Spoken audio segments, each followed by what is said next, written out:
some church family members of mine, because it was the church family that rallied around them, because 2 months ago they had a near-death experience. And I thought, what better way is to share that story with you? And so I'm going to introduce my two friends.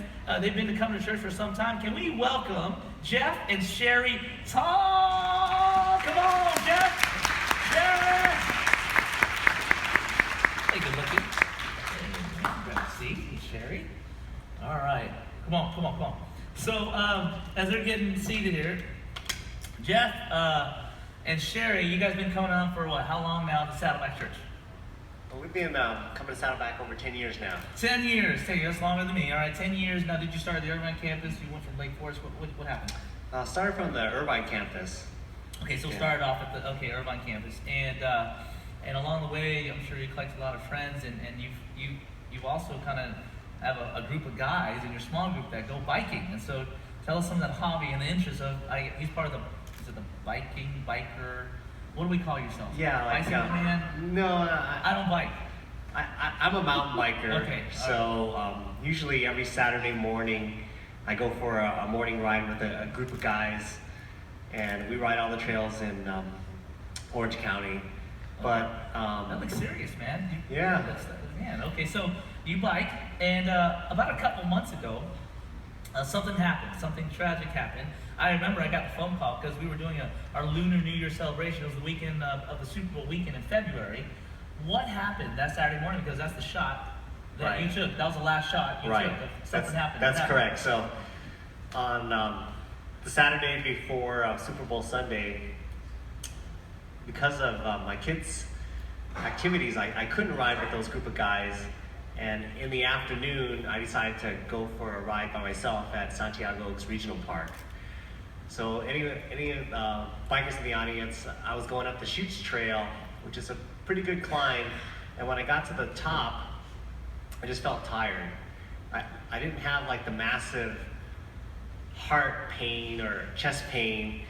And I stopped to take a rest, and I took this picture to show my friends the green hills of Santiago Oaks. Just looking at the picture, I'm getting tired. I'm getting tired already. Okay, yeah. That's a beautiful view.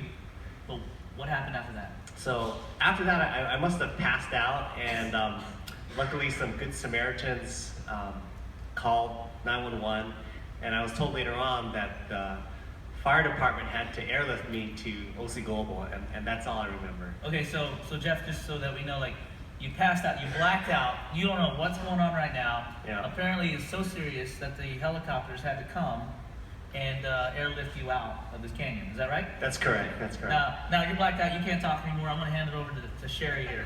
Sheri! Okay. We don't know what's going on. I mean, this guy, he's biked all the time. He's always on the bike. He's fine. You're probably thinking in your mind when you got that call, what's being explained to you? Well, about 4:30, I get a message on the answering machine from the fire department saying he had a mountain biking accident, and he was airlifted to the hospital. So I wasn't completely panicked. He's been in accidents before. Just know Jeff. Yeah. So I thought it was a fall or something, but I got a call on the way there that he was having chest pains.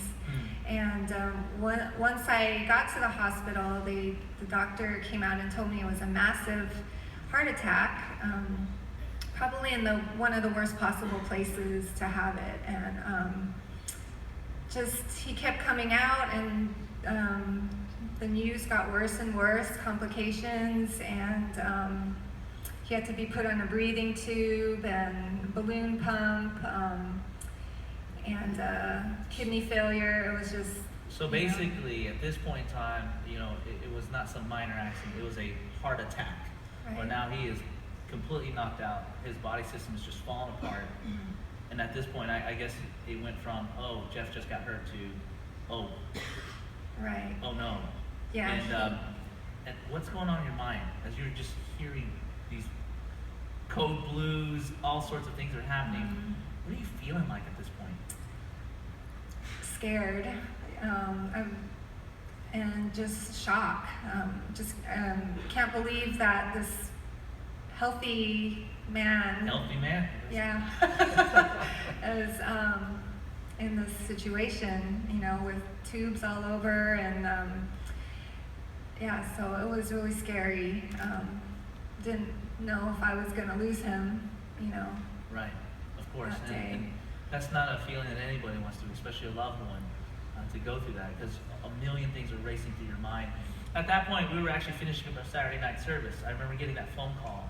A couple of family members that go to this church, our old small group and small group, they say, Pastor Kevin, did you know what's going on? And so we finished up and we ran over to the hospital nearby in Orange. And I remember getting to the waiting room. And in that waiting room, one of the things that really just struck me was, Sheri, I don't think you were ever alone. Who was in that waiting room? Because it was filled up with people. Yeah.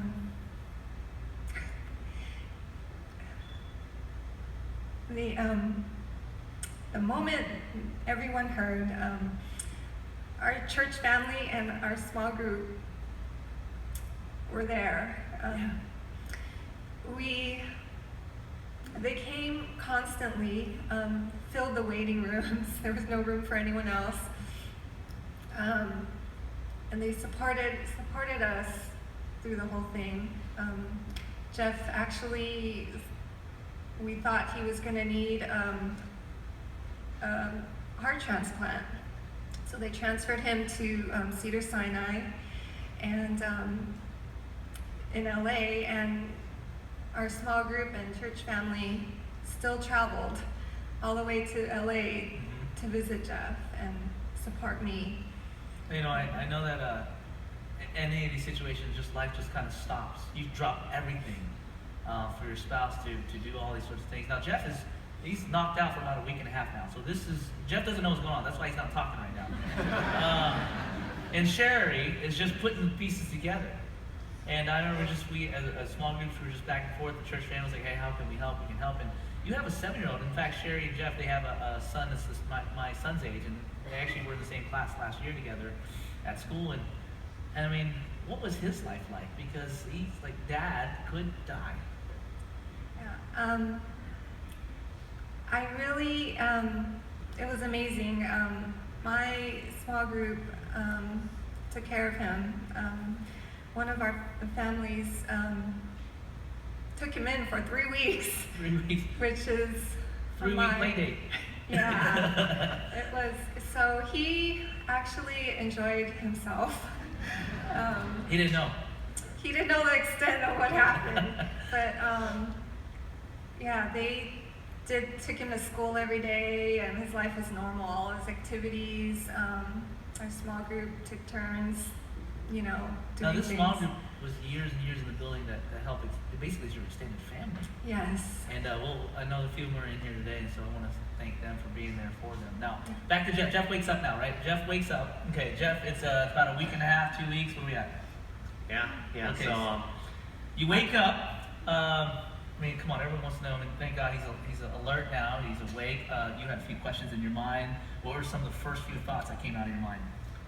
I think like when I came to, I was in the ICU at Cedars-Sinai, and you know, they had told me that I had a massive heart attack, and some of the questions that Sheri told me I asked was, you know, where's Jackson, and then who won the Super Bowl? Because I went down. Yeah, just pause here. Think about this. Saturday night before Super Bowl Sunday, he was rooting for someone. He probably had, I don't know if he had bets around there. So he didn't know what was going on, and one of the first things he said was, like, who won? Now, Right. Did they lie to you, or they tell you the truth? Who won? No, they told me the truth. Okay, they did. Okay, there's good friends there. Yeah. But yeah, they asked me, like, you know, which side are you on? You want to know, so. Yeah, Tom took it Yeah. off. We got it. Okay. Yeah. So, but I remember the first time we actually met. You got out of the hospital.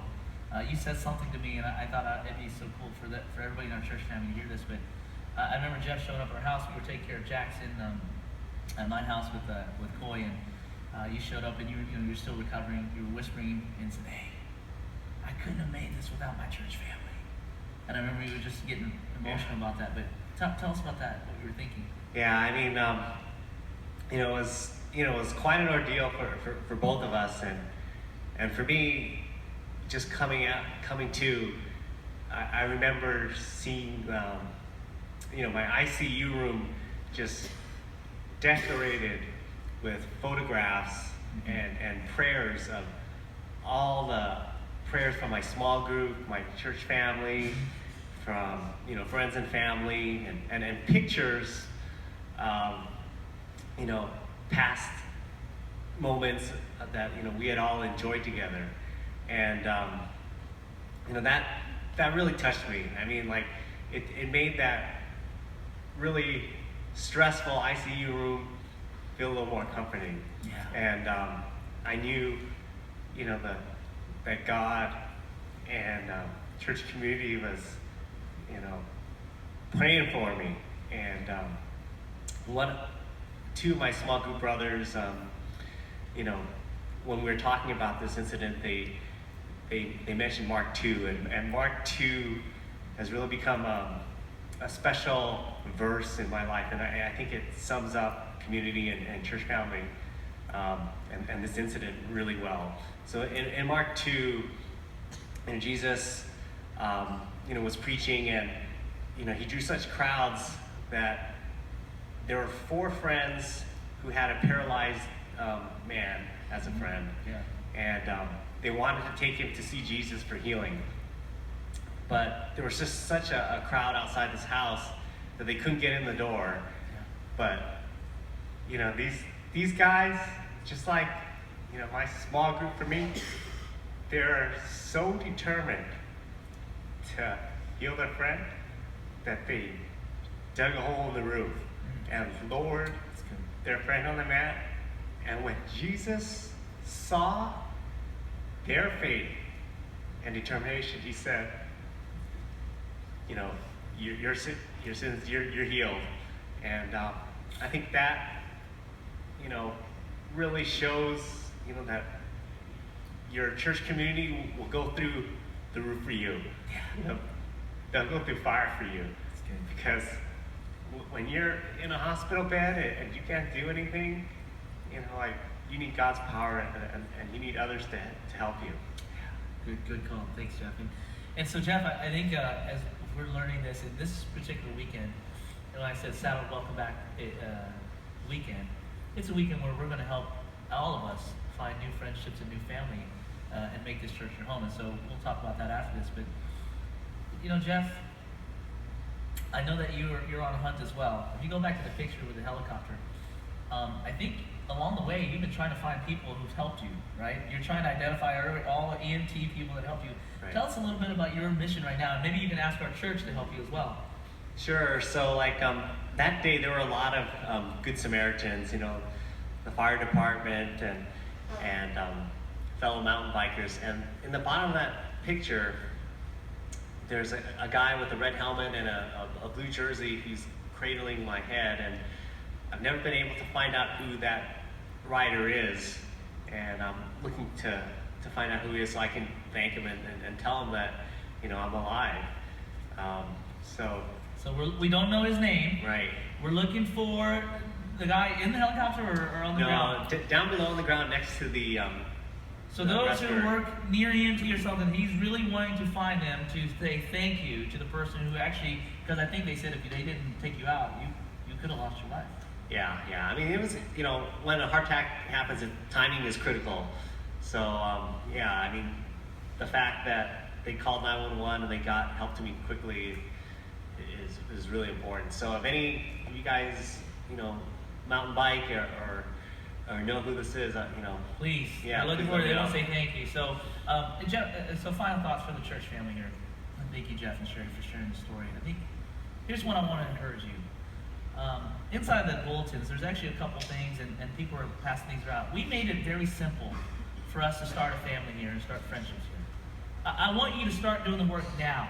Don't wait till, because look, that was years and years of friends from different campuses, of small groups, to put that team together. For in those moments when you need to break through the roof, you have that support network. Saddleback Church, we are all about that. So this Wednesday we actually have we're actually forming some new groups. It's called Can I Ask That? It's actually right here Wednesday nights.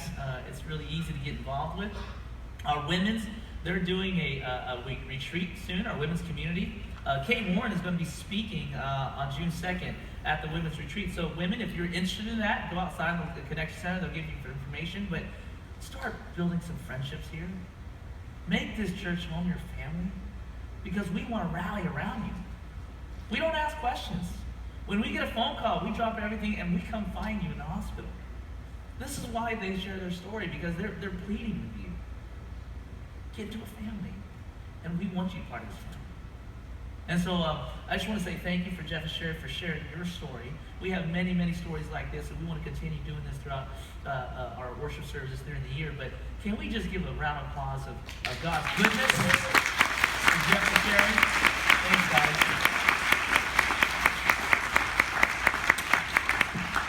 You know, what I want to do is Pastor Tong is going to be preaching right now, so go and put your message notes. He's going to be preaching about God keeping his promises to you and to us. And so go ahead and let's tune in the screen as we hear from Pastor Tom speak. Hello, everybody.